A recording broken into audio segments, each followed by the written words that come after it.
Well.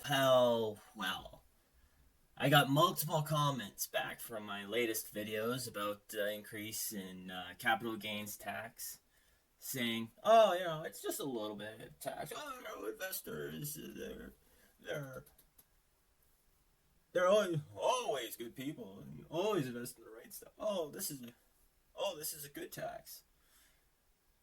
And now we come to this. It comes out apparently doctors say capital gains tax changes will jeopardize their retirement.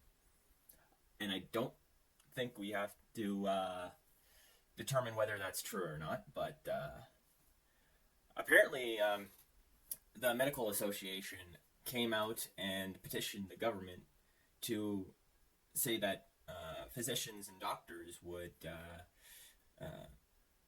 not be included in this new capital gains increase because apparently doctors and other physicians, they were told in the past that the way to set up their retirement is to put all their money back into their corporations, which would be their clinics, their practice, yada yada yada. And now that stuff's sort of in jeopardy because of this new capital gains tax that's coming in. Now I won't talk about the tax and like how it's going up and all of that because I've already made like 3 videos on it. But let's talk about the doctors here. But before that, let's get into this.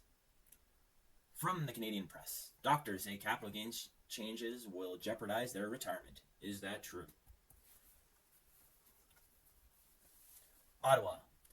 The Canadian Medical Association asserts that the Liberals' proposed changes to the capital gains taxation will put doctors' retirement savings in jeopardy, but some financial experts insist incorporated professionals are not as doomed as they say they are. Well, they might not be doomed, but they're less incentivized.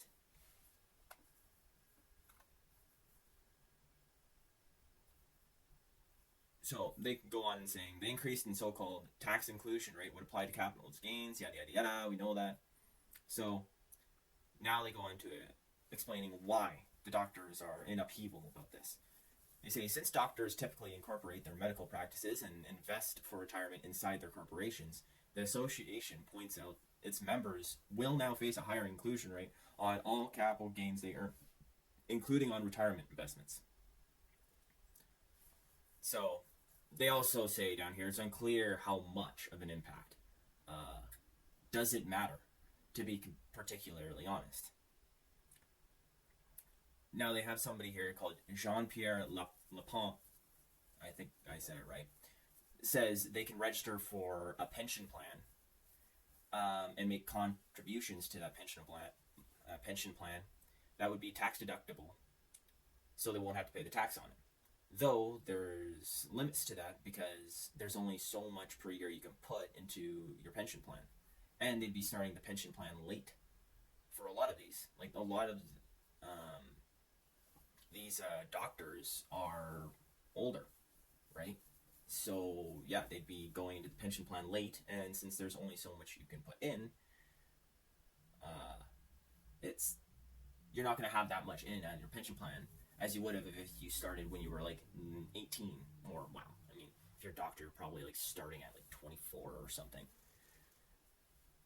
So it says physicians would still have to pay income tax on money they received in the form of a pension, as in the case as other Canadians.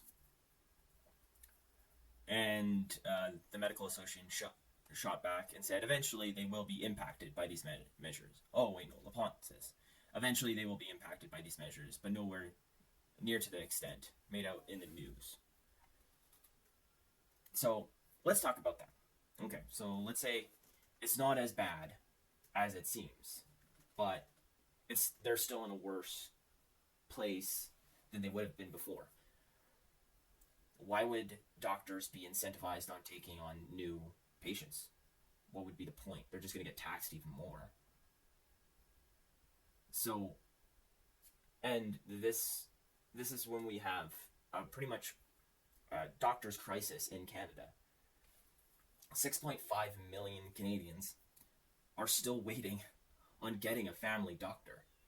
And I know like how much the federal government says that, oh, by like, what did they say, 2035 or something, that every Canadian will have a family doctor. Well, not with apparently not with this tax law, right? I don't like if you were in your upper years and you were a doctor working every day, like you went and you were promised put your money into your corporation because that's what they were told to do in the past, and you did everything right, and now you're being told, oh, this is going to be taxed at a higher rate. Oh, but you can, and then you're told by this other guy, like, oh, you can just put it in a pension plan, but there's a limited amount, you'll be starting late, yada yada yada. Oh, but I mean, you'll still be affected by taxes, but it won't be as bad. You'll just be in a worse place than you thought of before, but it's fine. How do you feel? Would you feel loved by your country? Would you feel loved by your federal government? No, you'd be ticked off that your RRSP is being, or I mean, your retirement is being lessened than it was before, and things are already hard as it is. I think the federal government thinks these doctors have an easy life, like you see in Hollywood, where like all these doctors are rich, living in their mansions, yada yada. No, doctors don't live like that. Most of them are just normal people. Maybe they have their own house and maybe a little bit more than the average person, but for the schooling and what they do, they should have more than the average burger flipping person. Let's continue.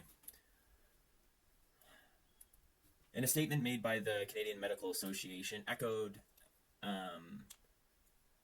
Ewing's comments. And this Ewing's guy said it's too premature at a stage to make any conclusions about what the impact of these new laws will be. The Medical Association also continues to say, while certain individuals may benefit from the pension plan, others will not. So, they go on to say pretty much what the Liberals came out and saying, like, this new budget is about fairness for all, and that's why the increase in capital gains. And they also go on to say physicians who incorporated their practices have historically benefited from lower tax rates made to save money. They also took full advantage of registered retirement savings plans, which everybody can do. Everybody. There's private companies who do that. Like, I have an RRSP. I have more than one. So, and tax-free savings accounts, everybody can do that too. So this is not a physicians only thing, which are not affected by capital gains taxes. Like, anyways. They also note that incorporating their practices, they benefit from a lower tax rate. In Ontario, just 12% on the first $500,000 is taxable income. Well, that's good. That means that it's helping out doctors, which I'm going to reiterate, we need these people. Not want, we need. And then here's Krista Freeland coming out with her take on it on Tuesday, and I'm going to read this whole thing because it's very fun. I think Canada's healthcare professionals recognize, maybe more than anybody else, how important these investments are. They are massive, and I think it's entirely appropriate. It's really fair to ask those who are doing the best in our society to pay a little bit more to fund them. You know why these physicians are doing the best in Canada? Is because these are probably one of the most hardest working people that you can think of. When 6.5 million people don't have a family doctor, that means the other family doctors are swamped. And all those 6.5 million people are going to walk-in clinics. And so those walk-in clinics are swamped as well. It's like they don't think that these people are working hard. And the sheer amount of schooling they had to go through to become doctors is way more than like Krista Freeland ever had to become. What was she before this? She was like a media expert or I think she was a journalist. So to become like a journalist or whatever the heck Freeland is was probably like a 2-year thing. And if it was a 4-year thing, I bet I bet I went through more work going through trade school than she did. And being a politician, yeah, yeah, I'm pretty sure she's she doesn't have a clue about what hard work actually means. So they say here the government estimates only 0.13% of Canadians in any given year will have to pay more capital gains taxes as a result of the changes. Also, another thing that I didn't think of before was this 0.13%. It's not the same people every year. And I think the government thinks it's the exact same people every year.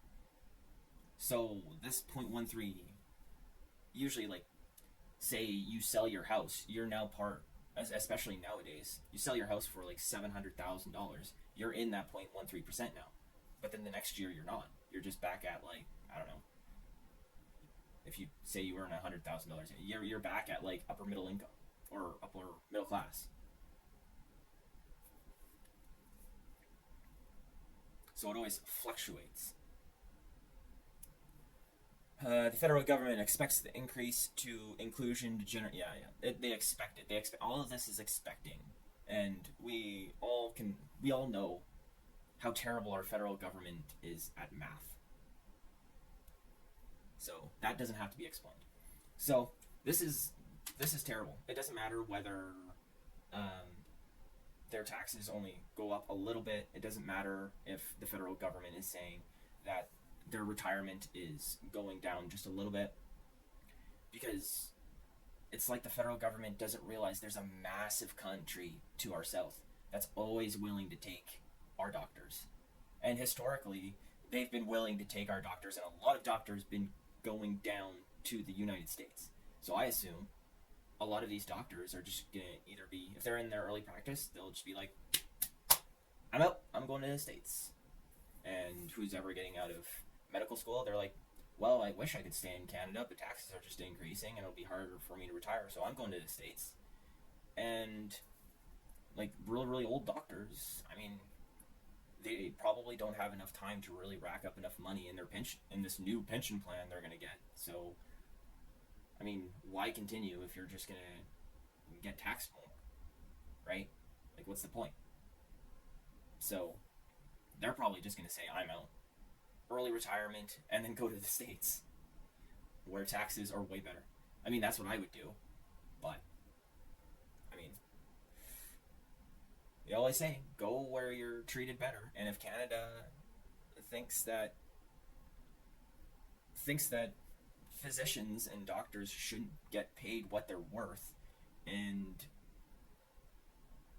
should be taxed higher when they know we have an emergency, then it's not going to be the politicians that deal with the consequences. This is the thing that ticks me off the most. Politicians, they don't have the same rules as Canadians, or like normal Canadians. So, from what I was told, if a politician gets sick or gets injured, they don't go through the triage system like we do. They go straight to the doctor for everything. They don't have to wait in at walk-in clinics. They don't have to wait for ultrasounds, for like, they don't have to wait for like maybe knee replacement. I don't know if it's that far. I from what I can see, like, if you're as high up as the prime minister and you need a surgery on your knee, you get it right away. Where a normal person has to, like, for an ultrasound, it takes like 6 months, and after this, who knows how long it's gonna take to get stuff like that. So, and even if like, and then once these politicians get out of office, they're rich, so they can just fly to the States and pay private. They don't have to stay in Canada. And normal Canadian citizens, we're gonna have to wait in line. So, if, like, say in a crazy world where the finances add up and all these taxes do go to help us, little people, which they're not because the federal government's so wasteful, but say it does, we're still gonna get harmed from this. The little people are still going to have a worse life from this, because we're gonna have to be waiting and even longer lines at walk-in clinics, even more Canadians aren't going to have family doctors. And I can tell you, from somebody who like takes medication, going to a walk-in clinic is pretty much the worst experience you could do to get a freaking prescription. Because if you don't have, because with a family doctor, you can get like a whole year's worth of prescriptions. But walk-in clinic, you could maybe get 2 months, maybe. So every 2 months you have to wait in a 3-hour line for a 2-month prescription. And how about when somebody gets cancer? Those, all those tests and stuff, they're going to be like, oh, well, we can do it in 6 months. Oh, we can do it in 7 months. Oh, we don't have enough doctors. Now we have to do it in a year. Your cancer can wait a year, right? And like, I'm experiencing this right now. Is I have tests that need to be done, and I have to wait. I already had to wait 2 months to get a reply back, and now after that, my initial meeting, I'll have to wait an extra 5 to 6 months for my actual appointment.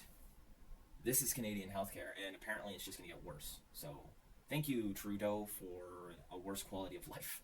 And, well, I guess that's what you can expect from a guy who's born with a silver spoon in his mouth. That's now in power. So, anyways, after that rant, hopefully you guys have a good rest of your Friday afternoon, and I'll try to be back online at 5:30 and drop another video. If you like this, please like and subscribe, and definitely send a comment of what you think below. And also, I'll put my Twitter link down below. Follow me there if you want to just see some more shenanigans, and we'll try to start throwing some videos out in there. I'm not quite sure. And have a good day.